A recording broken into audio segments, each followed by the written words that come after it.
Sebelum memulai persekutuan Jumat pada sore hari ini, aku ajak teman-teman untuk bersaat teduh sejenak.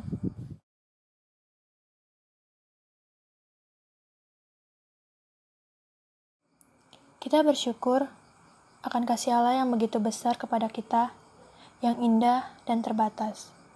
Bagi teman-teman yang sudah bersaat teduh, marilah kita naikkan pujian Bapa Surgawi.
Mari kita bersatu dalam doa. Ya Bapa, Terima kasih atas berkat-Mu hari ini ya Bapa. Kami bisa memulai persekutuan Jumat pada sore hari ini. Biarlah persekutuan Jumat ini dari awal, pertengahan, sampai akhir berjalan ya Bapa dengan baik. Ya juga Bapa, berkata persekutuan Jumat online ini juga Bapa, biar menjadi berkat bagi teman-teman yang lain yang mendengarkan. Terima kasih Bapa, terima kasih Roh Kudus. Haleluya, amin. Shalom semua, gimana kabarnya? Gimana kesehariannya selama 3 bulan di rumah ini? Semoga gak bosen ya, dan selalu jaga kesehatan juga, dan tetap selalu bersyukur karena kasih Tuhan tuh tidak pernah berkesudahan. Karena di Ratapan 3 ayat 22 itu, tak berkesudahan kasih setia Tuhan, tak habis-habisnya rahmatnya. Aku mau ajak teman-teman untuk menyanyikan lagu Kasih Allah Tak Berkesudahan.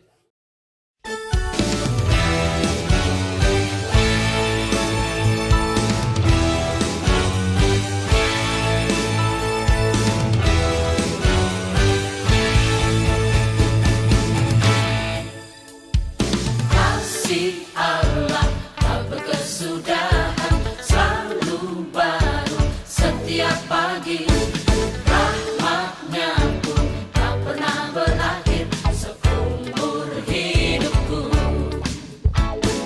Kasih Allah tak berkesudahan, selalu baru setiap pagi.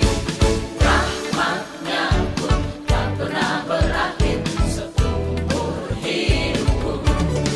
Dengan sukacita ku kan menari, dengan sorak-sorai memuji, ku naikkan pujian, haleluya, nyanyi bagi Dia Sang Raja, nyanyi bagi Dia Sang Raja. Kasih Allah tak berkesudahan, selalu baru setiap pagi. Rahmatnya pun tak pernah berakhir seumur hidupku.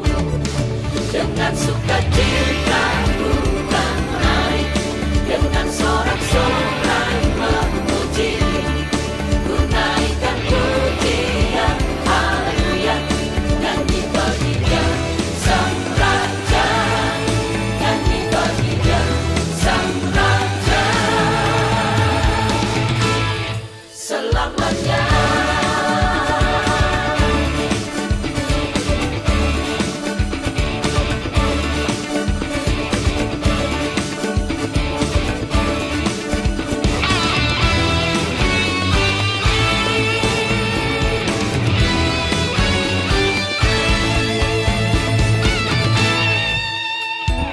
Kasih Allah tak berkesudahan, selalu baru setiap pagi. Rahmatnya pun tak pernah berakhir seumur hidupku. Kasih Allah tak berkesudahan, selalu baru setiap pagi. Rahmatnya pun tak pernah berakhir seumur hidupku.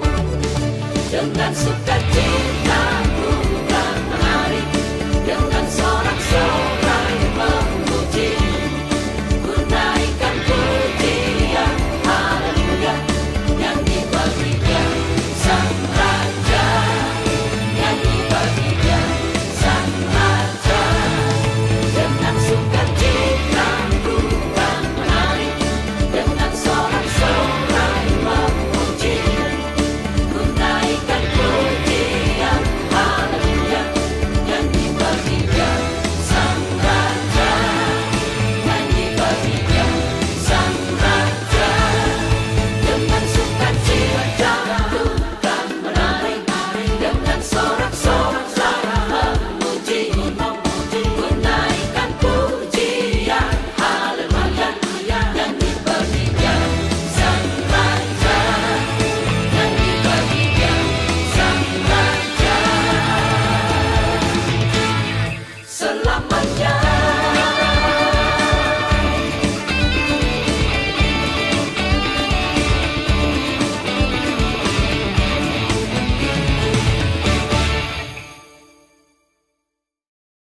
kita siapkan hati untuk mendengarkan firman Tuhan, kebaikan Tuhan kepada kita sangatlah besar dan luar biasa. Kita tidak bisa membalas kebaikan Tuhan, tetapi mensyukurinya. Itu yang dapat kita perbuat. Mari kita angkat pujian dengan apakah kubalas.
bersyukur untuk kasih-Mu Tuhan.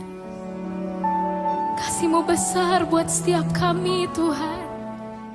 Thank you Jesus. Thank you Jesus.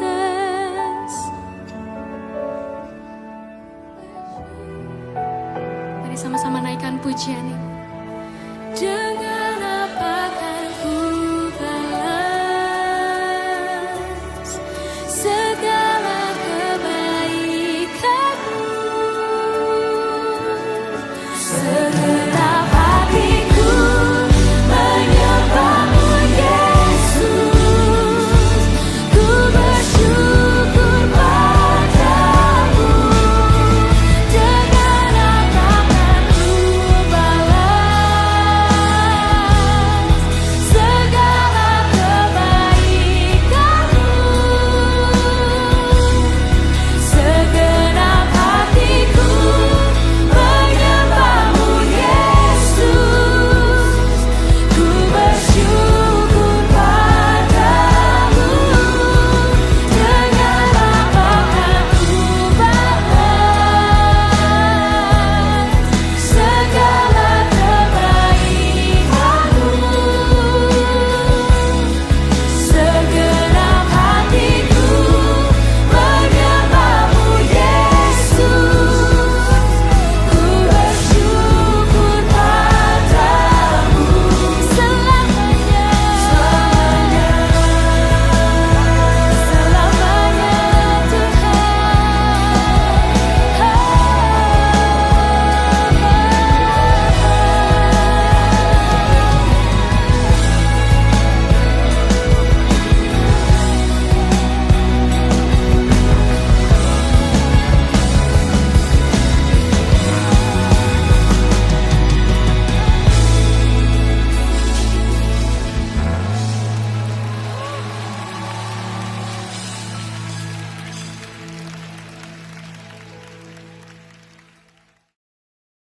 Firman Tuhan pada hari ini akan dibawakan oleh Pendeta Patedi.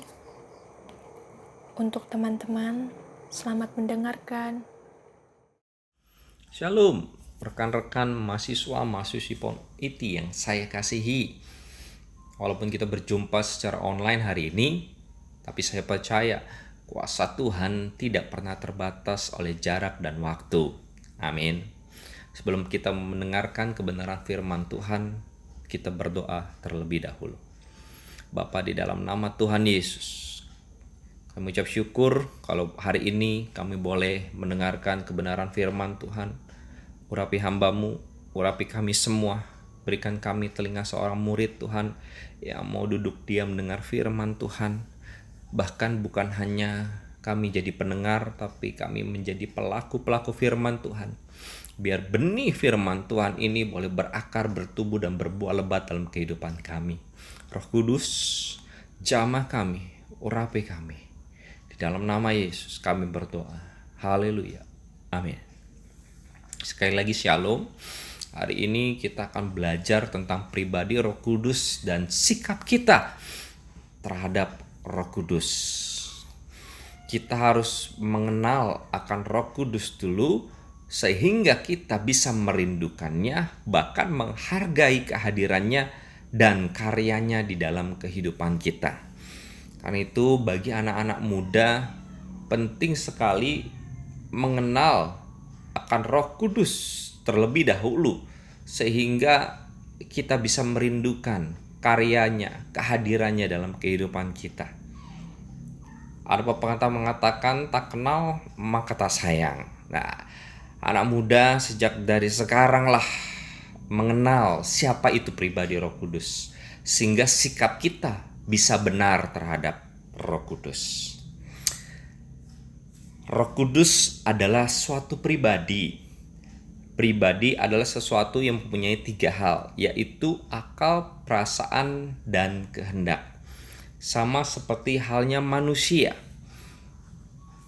Kita manusia punya akal, kita punya perasaan, dan kita punya kehendak. Dengan akal kita bisa berpikir, kita bisa mencapai suatu prestasi. Dengan perasaan kita bisa senang, sedih, marah, lalu dan kehendak. Kehendak kita, manusia punya kehendak, kita punya keinginan, kita punya keputusan-keputusan. Demikiannya dengan Roh Kudus. Kalau kita membaca Alkitab, Roh Kudus adalah suatu pribadi, karena Roh Kudus memiliki akal, perasaan, dan kehendak sama seperti kita.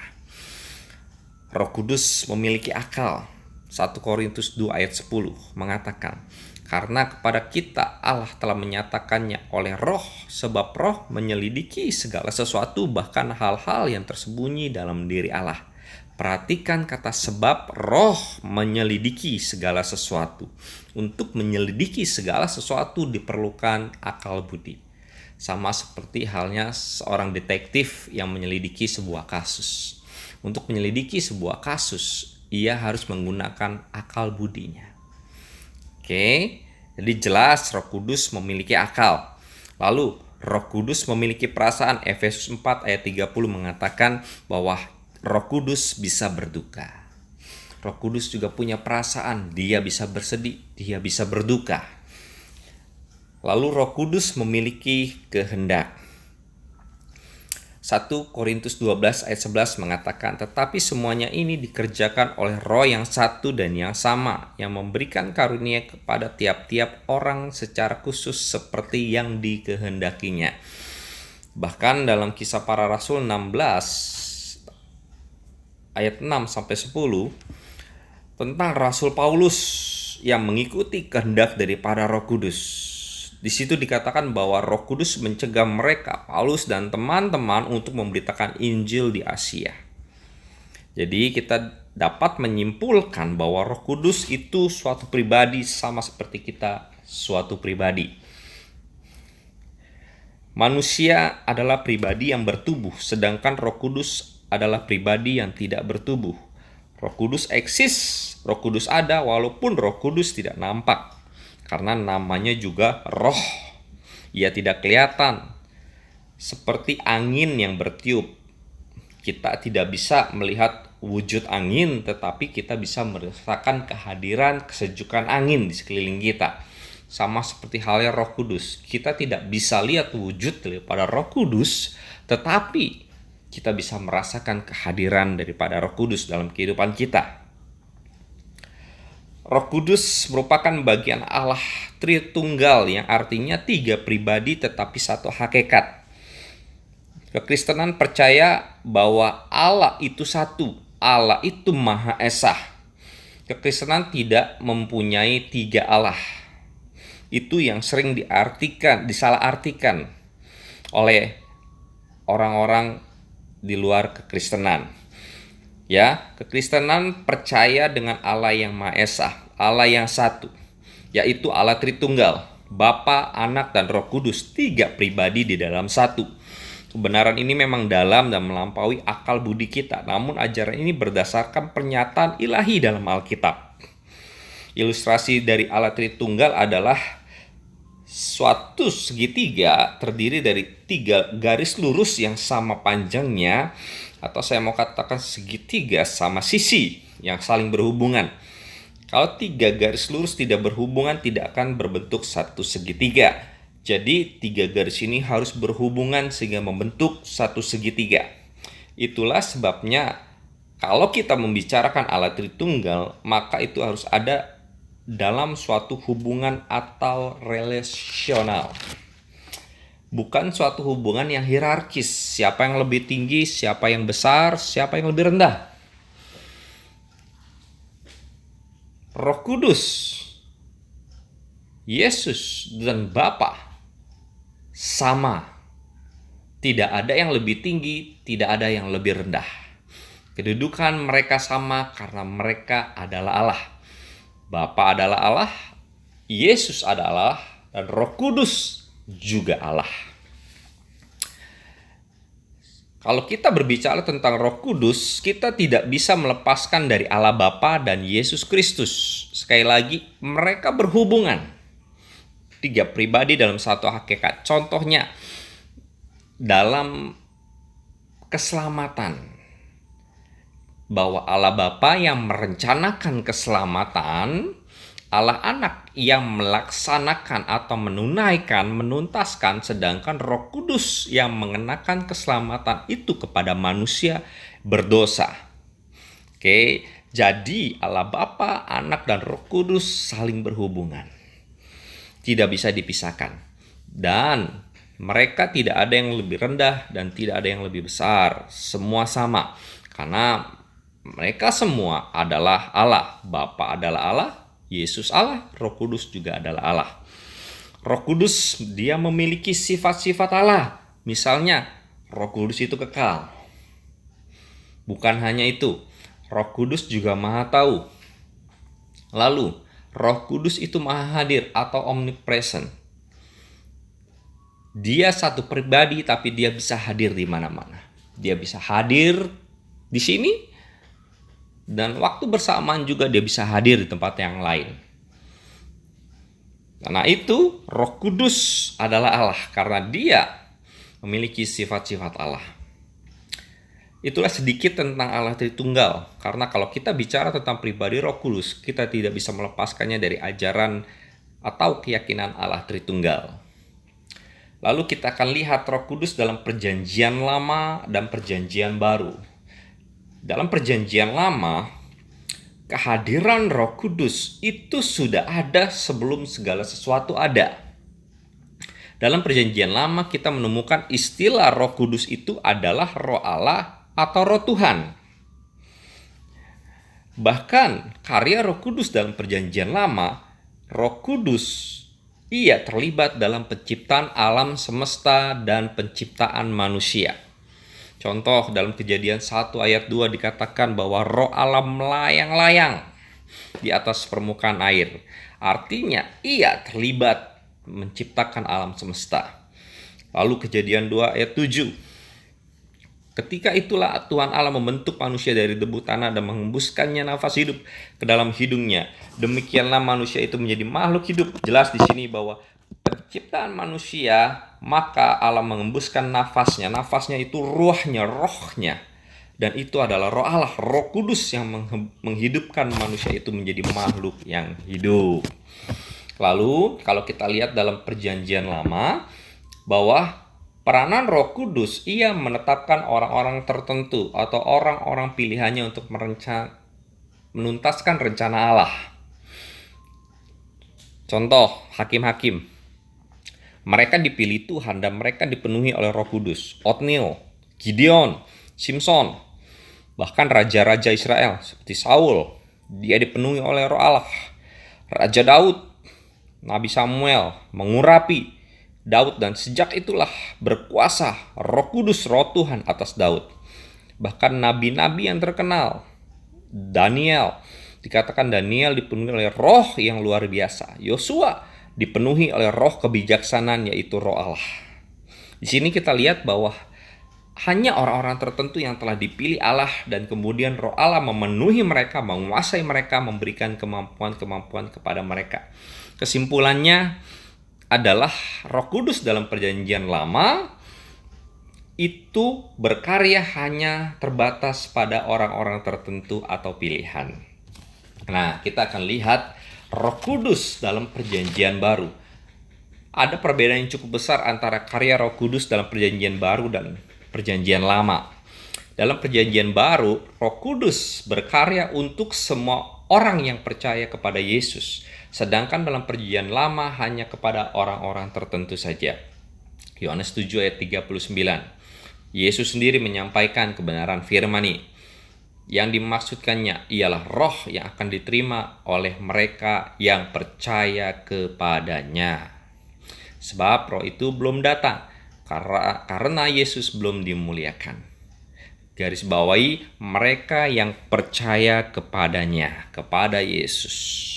Jadi Roh Kudus akan diberikan kepada semua orang yang percaya kepada Yesus, tidak hanya orang-orang tertentu. Wow, ini kabar sukacita saudara, bahwa kita patut bersyukur, kita patut berbahagia ketika kita percaya sama Tuhan, kita sudah menerima Roh Kudus.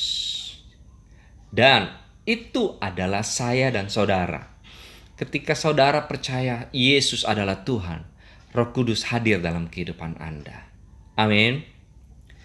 Bahkan dalam Kisah Para Rasul 2 mencatat bahwa Roh Kudus bukan hanya untuk gereja mula-mula, tetapi juga bagi kita akhir zaman ini sesuai dengan janji Tuhan. Jadi jangan pernah berpikir, Roh Kudus kan hanya untuk zaman gereja mula-mula aja waktu itu. No. Tetapi Roh Kudus juga berkarya buat gereja-gereja di akhir zaman ini. Amin. Terutama saya percaya anak-anak muda di akhir zaman ini akan dipakai Tuhan luar biasa. Akan banyak kegerakan-kegerakan anak muda yang dilawat sama Roh Kudus. Begitu mereka percaya sama Tuhan Yesus, Roh Kudus akan memenuhi setiap anak muda. Dan akan banyak kegerakan-kegerakan anak muda, kegerakan-kegerakan kebangunan rohani yang dimotori anak-anak muda. Bahkan di kampus-kampus, di sekolah-sekolah, di kantor-kantor, anak-anak muda akan dipakai Tuhan secara luar biasa. Yoel 2 ayat 28 mengatakan, kemudian daripada itu akan terjadi bahwa aku akan mencurahkan rohku ke atas semua manusia, bahwa anak-anakmu laki-laki dan perempuan akan bernubuat. Orang-orangmu yang tua akan mendapat mimpi, teruna-terunamu akan mendapat penglihatan-penglihatan. Juga ke atas hamba-hambamu laki-laki dan perempuan akan kucurahkan rohku pada hari-hari itu. Saya percaya hari-hari itu adalah hari-hari zaman now, zaman sekarang ini. Yang percaya katakan amin. Lalu kalau kita lihat peranannya dalam perjanjian baru, dalam kelahiran Tuhan Yesus, dalam pelayanan Tuhan Yesus, Roh Kudus terlibat aktif. Kita jelas lihat bahwa kelahiran Tuhan Yesus, Roh Allah menaungi Maria. Bahkan dalam pelayanan Tuhan Yesus, ketika Tuhan Yesus menang atas pencobaan di padang gurun, itu karena kuasa Roh Kudus. Bahkan setelah dia menang, dia melayani dengan penuh kuasa, yaitu kuasa daripada Roh Kudus. Namun kalau kita terus pelajari perjanjian baru, kita akan menemukan bahwa Roh Kudus juga berperan dalam kehidupan dan pelayanan gereja. Ya, manusia bisa bertobat itu karena pekerjaan Roh Kudus. Roh Kudus yang memberikan hikmat, pewahyuan, dan pengertian. Roh Kudus yang memberikan visi, bukan hanya visi tapi juga misi. Bagaimana agar visi tersebut yang datang daripada Allah itu bisa tercapai. Roh Kudus yang menolong para pemimpin-pemimpin gereja untuk menerima visi dan menetapkan misi sesuai dengan rencana Allah sehingga gereja dapat diwujudkan.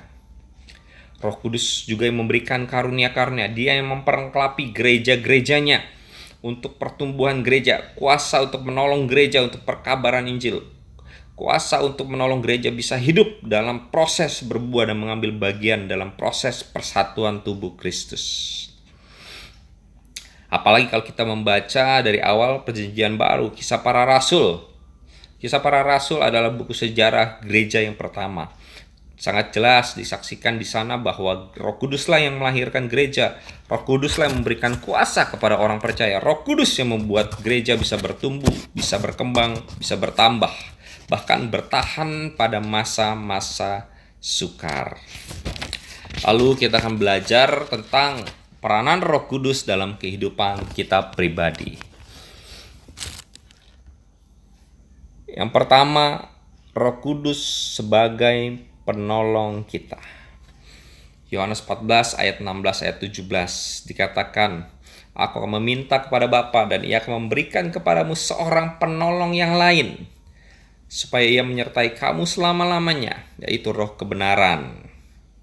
Itulah pengajaran Yesus yang sangat penting tentang pengajaran Yesus di dalam kehidupan masing-masing kita, yaitu kehidupan pribadi kita.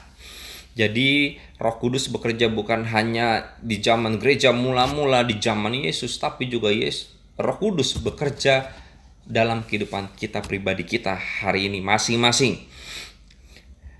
Dikatakan Roh Kudus akan menyertai, Roh Kudus akan tinggal dan diam di antara kita, dan Roh Kudus disebut sebagai penolong yang lain. Haleluya. dalam masa kita menghadapi kesulitan, ingat ada Roh Kudus yang akan menolong kita. Kita tidak pernah sendirian. Dia selalu ada buat kita. Dia yang akan selalu menolong buat kita. Amin. Lalu dikatakan Roh Kudus itu sebagai roh kebenaran. Yohanes 16 ayat 13. Tapi apabila ia datang, yaitu roh kebenaran, ia akan memimpin kamu ke dalam seluruh kebenaran. Itulah sebabnya tatkala kita menerima firman Tuhan, kita belajar firman Tuhan, menyampaikan firman Tuhan, mendengarkan firman Tuhan, kita perlu pertolongan dari Roh Kudus. Karena nalar kita terbatas, pikiran kita terbatas. Sedangkan firman Tuhan itu adalah pikiran kehendak Tuhan yang tidak terbatas. Firman Tuhan adalah kebenaran. Dan hanya Roh Kudus yang dapat menolong kita supaya kita dipimpin dari kebenaran kepada kebenaran, bahkan dipimpin kepada seluruh kebenaran firman Tuhan. Ingat, seluruh kebenaran firman Tuhan, bukan pembenaran diri sendiri. Karena akhir-akhir ini banyak orang yang melakukan pembenaran diri sendiri, bahkan menggunakan kebenaran firman Tuhan untuk membenarkan diri sendiri. Itulah pentingnya Roh Kudus, sehingga kita dipimpin kepada seluruh kebenaran yang sejati, yaitu firman Tuhan, bukan pembenaran diri. Kehidupan kita harusnya semakin hari semakin lebih benar di hadapan Tuhan ketika kita punya Roh Kudus. Kehidupan kita semakin hari semakin berubah. Anak-anak muda semakin hari semakin hidup benar di hadapan Tuhan. Yang tadinya suka bohong, lalu dikit-dikit bohong, lama-lama tidak suka bohong, lama-lama lupa yang namanya bohong. Artinya hidup kita semakin hari dipimpin semakin hidup benar, terus hidup benar, dan serupa dengan Tuhan. Lalu dikatakan juga Roh Kudus sebagai penghibur. Yohanes 16 ayat 7 dikatakan bahwa ada lebih berguna bagi kamu jika aku pergi, sebab jikalau aku tidak pergi, penghibur itu tidak akan datang kepadamu. Tapi jika aku pergi, maka aku akan mengutus dia kepadamu. Di sini dikatakan peran Roh Kudus yang lain adalah sebagai penghibur. Pada pentingnya kita mendapatkan penghiburan di dalam kehidupan di dunia ini. Kehidupan di dunia ini penuh dengan persoalan, tantangan, dan masalah. Setiap kita tidak lepas dari namanya masalah. Baik orang Kristen maupun tidak, bukan orang percaya, kita sama-sama punya masalah. Karena itu saya punya moto hidup, bersama Yesus bukannya tanpa masalah. Bersama Yesus apapun masalahnya tidak jadi masalah. Kenapa? Karena ada Roh Kudus yang menjadi penolong kita, yang menjadi penghibur kita, saudara. Kalau kita tidak mendapatkan penghiburan dari Roh Kudus, kita akan putus asa, kita mudah stres dan depresi, kita akan lemah menjalani hidup ini dan bisa-bisa mencari penghiburan dari dunia ini. Penghiburan yang sejati hanya kita dapat daripada Roh Kudus. Penghiburan dari dunia itu hanya sementara. Penghiburan dari apa? Kita nonton kah? Kita mungkin penghiburan dari pacar kita. Saya katakan itu semua hanya sementara. Penghiburan yang sejati kita dapat sesungguhnya daripada Roh Kudus. Ketika kita menghadapi persoalan tantangan, rasanya Tuhan udah gak kuat Tuhan. Mungkin orang-orang sekeliling kita gak mengerti. Sekeliling orang tidak bisa menghibur kita. Tapi saya mau katakan hari ini, ada Tuhan, ada Roh Kudus yang mengerti, yang selalu peduli, bahkan siap menghibur kita di saat kita susah. Amin. Karena banyak orang yang akhir-akhir ini stres, terutama dengan masalah pandemi COVID yang sedang kita hadapi hari-hari ini. Banyak orang yang stres, bahkan angka bunuh diri itu semakin meningkat. Hari-hari ini yuk andalkan Roh Kudus. Kita tidak akan kuat menghadapi setiap tantangan jikalau bukan Tuhan yang menjadi kekuatan kita. Jikalau bukan Roh Kudus yang menjadi penghiburan kita yang sejati. Lalu dikatakan juga Roh Kudus sebagai sumber kuasa. Dikatakan Kisah Para Rasul 1 ayat 8. Tapi kamu akan menerima kuasa kalau Roh Kudus turun ke atas kamu, dan kamu menjadi saksiku di Yerusalem, seluruh Yudea, Samaria, dan sampai ke ujung bumi.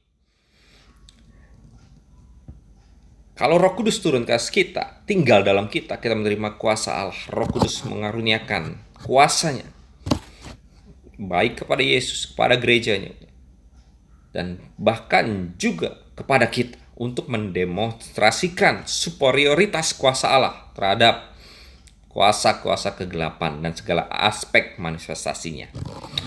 Kuasa Allah yang akan memampukan kita untuk menjadi saksi Yesus, mulai dari Yerusalem, Yudea, Samaria, bahkan ke ujung bumi.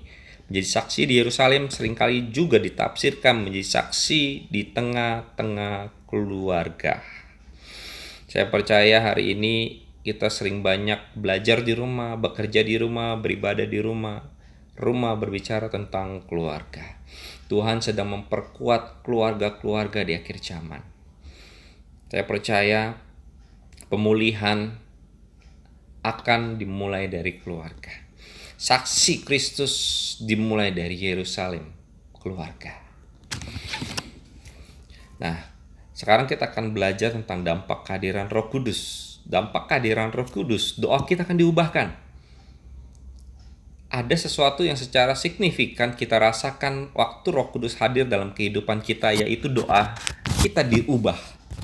Yang tadinya kita berdoa sesuai dengan keinginan kita, maunya kita, tetapi ketika ada kehadiran Roh Kudus, doa kita menjadi selaras dengan keinginannya Tuhan, dengan kemauannya Tuhan. Saya percaya doa ketika sesuai dengan kehendak Tuhan, itu pasti dijawab sama Tuhan. Amin. Tuhan senang dan suka berkenan kepada isi doa yang sesuai dengan pikiran dan kehendak serta rencananya. Pikiran kita ini terbatas sehingga kita nggak bisa mengerti kehendak Allah. Ketika Roh Kudus hadir dalam hidup kita, Dia membantu kita berdoa sesuai dengan kehendak Tuhan. Disinilah efek kehadiran Roh Kudus. Dia akan mengubah doa kita. Lalu dampak kehadiran Roh Kudus, Yesus dimuliakan. Peranan Roh Kudus yang lain menolong kita untuk menjadi saksi Kristus. Artinya waktu kehadiran Roh Kudus dalam kehidupan kita akan membuat nama Yesus dipermuliakan dalam kehidupan kita. Jangan kalau di gereja kita nyanyi luar biasa sampai malaikat minder lihat kita. Malaikat bilang, gue nyanyi aja gak gitu-gitu amat bagusnya, keren ya. Tapi giliran di luar gereja, iblis yang minder lihat kelakuan kita. Iblis bilang, gua aja gak jahat-jahat gitu amat. Nah, anak-anak muda jangan seperti itu. Waktu Roh Kudus hadir dalam kehidupanmu, harusnya nama Yesus semakin dipermuliakan. Artinya, bukti Roh Kudus ada dalam diri kita, nama Yesus semakin dipermuliakan, bukan semakin dipermalukan. Banyak orang-orang Kristen memakai salib-salib besar di lehernya, tetapi dalam kehidupannya tutur katanya nama Yesus bukan dipermuliakan, tapi justru dipermalukan. Saya sedih. Yuk anak-anak muda bangkit. Bangkit. Justru lewat kehadiranmu dimanapun kau berada, di kampus kah, di keluarga kah, engkau harus menjadi saksi. Engkau harus memuliakan nama Yesus melalui perbuatanmu, melalui perkataanmu. Di situ sehingga orang melihat bahwa Yesus hidup dalammu, dan mereka percaya bahwa Yesus adalah Tuhan dan Juru Selamat, dan mereka mau ikut engkau karena Yesus ada dalam dirimu. Lalu sebagai penutup sikap kita terhadap Roh Kudus, kita sudah belajar tentang karyanya, tentang dampaknya. Sekarang yang terakhir adalah sikap kita terhadap Roh Kudus. Yang pertama, kita harus percaya. Kenapa? Karena Roh Kudus itu adalah Allah. Kita harus mempercayai Roh Kudus karena Dia adalah Allah yang dapat dipercaya satu-satunya. Lalu kedua, jangan mendukakan Roh Kudus. Efesus 4 ayat 30. Ingat, Dia juga suatu pribadi, punya perasaan, bisa didukakan, bisa disedihkan. Dengan apa Roh Kudus disedihkan? Ketika kita berbuat dosa. Yo anak-anak muda, jangan lagi berbuat dosa, jangan lagi menyimpan dosa. Itu hanya akan mendukakan hati Roh Kudus. Roh Kudus merupakan kekasih jiwa kita. Kalau kita punya pacar, tentu kita akan membuat pacar kita senang. Kita akan cari tahu apa sih kesukaannya. Walaupun mungkin kita tidak suka, tapi kalau pacar kita suka, kita akan belajar untuk suka. Betul ya? Sama, yuk cari tahu apa sih kesenangannya Roh Kudus. Apa sih yang membuat dia sedih? Karena kenapa? Dia kekasih kita. Dia kekasih jiwa kita. Anak-anak muda, yuk jauhkan dosa. Kalau pacaran, ingat, jangan berduaan. Kata nenek itu berbahaya. Kakek pun setuju. Karena kalau sudah berduaan nanti jadi kejadian hamil di luar nikah. Kalau nggak bertobat jadi keluaran, punya anak di luar nikah. Nggak bertobat juga jadi apa? Bilangan, sekali, 2 kali, 3 kali. Nggak bertobat juga jadi apa? Ulangan, diulang terus. Yo hari ini bertobat, saya katakan. Jauhi dosa, jangan dukakan hati Roh Kudus. Sadar dia selalu ada bersama dengan kita. Lalu yang ketiga, jangan padamkan Roh Kudus. Roh Kudus lambang dalam Alkitab itu api. Ya.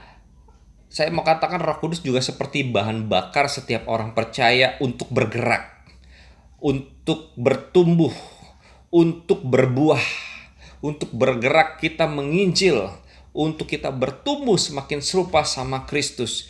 Untuk kita berbuah, apa itu? Buah roh, kasih, sukacita, damai sejahtera, hingga penguasaan diri. Jangan kita padamkan roh.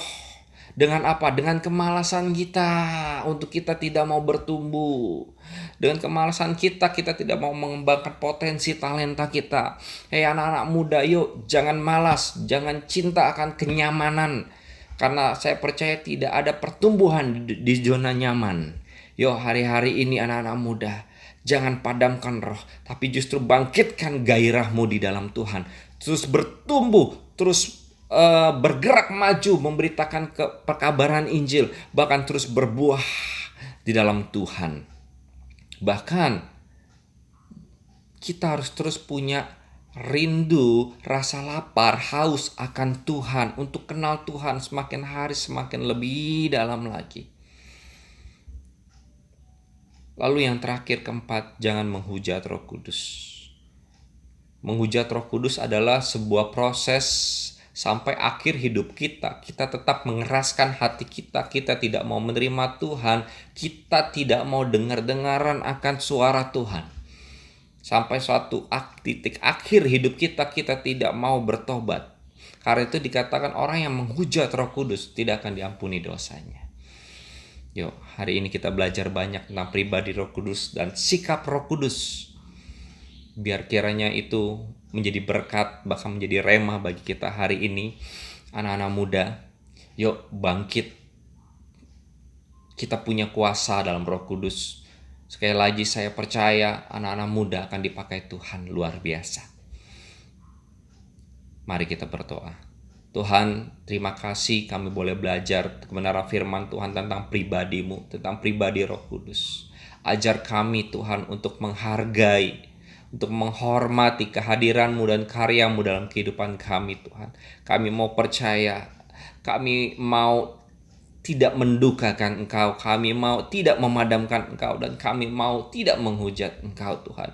Biar kehidupan kami semakin mempermuliakan Engkau, karena Roh Kudus ada dalam kehidupan kami. Terima kasih Tuhan. Pakai kami Tuhan. Pakai kami Roh Kudus. Terima kasih. Biar firman-Mu ini boleh beraka, bertumbuh dan berbuah lebat dalam setiap kehidupan kami hari ini. Terima kasih Tuhan. Kami mau menjadi pelaku-pelaku firman Tuhan. Hanya di dalam nama Tuhan Yesus kami berdoa dan mengucap syukur. Yang percaya katakan amin. Untuk doa, syafaat, dan warta, aku persilakan untuk pengurus. Shalom teman-teman, gimana nih kabarnya? Semoga sehat-sehat semua ya di rumah. Pada hari ini kita dilayani oleh pelayan-pelayan kita. Di MC ada Maria, manajemen 2017. Di editor ada Jerry, teknik mesin 2017. Dan pembicara kita ada Pendeta Teddy. Untuk pelayanannya mari kita beri apresiasi. Sebentar lagi kita akan menaikkan doa syafaat. Mari kita bersatu dalam doa. Terima kasih Tuhan atas penyertaan-Mu, atas kesehatan yang Kau berikan kepada kami Tuhan pada tiap harinya. Kami juga berterima kasih atas firman-Mu pada hari ini. Kiranya firman-Mu yang kami dengarkan dapat menjadi rema dan dapat kami aplikasikan dalam kehidupan kami sehari-hari Tuhan. Kami ingin berdoa untuk pelayan-pelayan-Mu Tuhan, khususnya Pendeta Teddy. Kiranya Engkau yang berkati mereka, Kau berkati keluarganya Tuhan, agar dapat menjadi berkat dimanapun mereka berada. Kami juga ingin berdoa untuk kampus IT Tuhan, yang belum bisa melakukan aktivitasnya secara normal. Kiranya kampus IT dapat tetap menjadi berkat dan berguna bagi lingkungan sekitar Tuhan. Kami juga ingin berdoa untuk POM IT. Kiranya POM IT dapat menjadi wadah bagi mahasiswa Kristen untuk saling berrelasi dan saling bertumbuh Tuhan. Kami juga ingin berdoa untuk bangsa negara kami Tuhan di tengah pandemi ini. Kiranya Engkau yang sanggupkan kami, Engkau yang kuatkan kami Tuhan. Engkau yang lindungi kami Tuhan dalam masa-masa ini Tuhan. Kami juga ingin berdoa untuk pemerintah dan khususnya tenaga medis. Kiranya Engkau yang pakai mereka, Engkau yang kuatkan mereka Tuhan, Engkau yang mampukan mereka Tuhan untuk melakukan tugasnya dengan baik, agar dapat membawa bangsa negara ini Tuhan dapat terlepas dari situasi seperti ini. Kami juga ingin berdoa untuk tiap-tiap teman kami yang merasakan dampak dari pandemi ini Tuhan, entah secara ekonomi maupun secara kesehatan. Kiranya Engkau yang lindungi mereka, Engkau yang kuatkan mereka Tuhan. Kiranya Engkau berikan kesehatan pada mereka dan keluarga Tuhan. Inilah doa kami Tuhan. Kiranya Engkau yang mendengar dan Engkau yang menjawab. Dalam nama Tuhan Yesus kami telah berdoa dan mengucap syukur. Haleluya. Amin. Roh Kudus manis dan lembut. Dia penolong yang sejati dan suci, pribadi yang menawan dan suci. Kurindu mendekat dalam kehendak-Mu. Sebelum berpisah, marilah kita menyanyikan lagu Bekerja ya Roh Kudus.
Mari kita tutup dalam doa ibadah kita hari ini, sekaligus kita akan menerima berkat.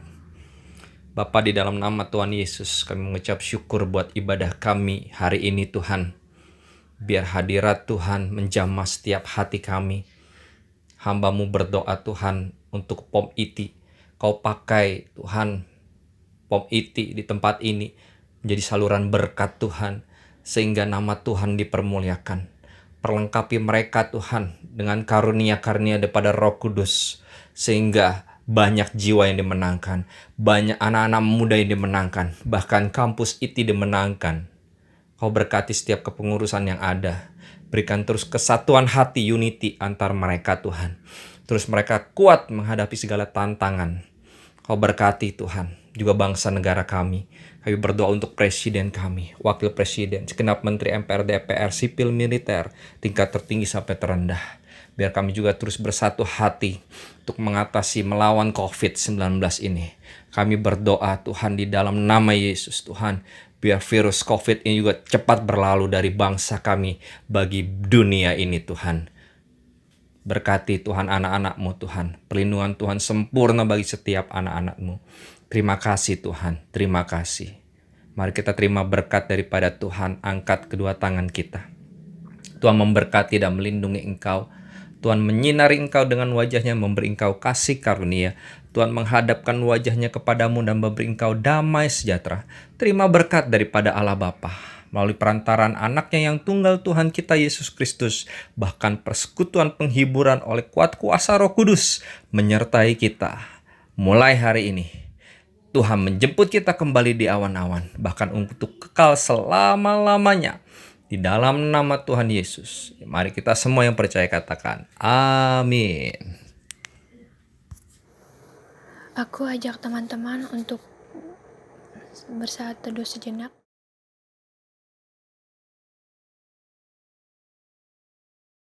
Persekutuan Jumat kita sudah selesai. Selamat hari Jumat, Tuhan Yesus memberkati.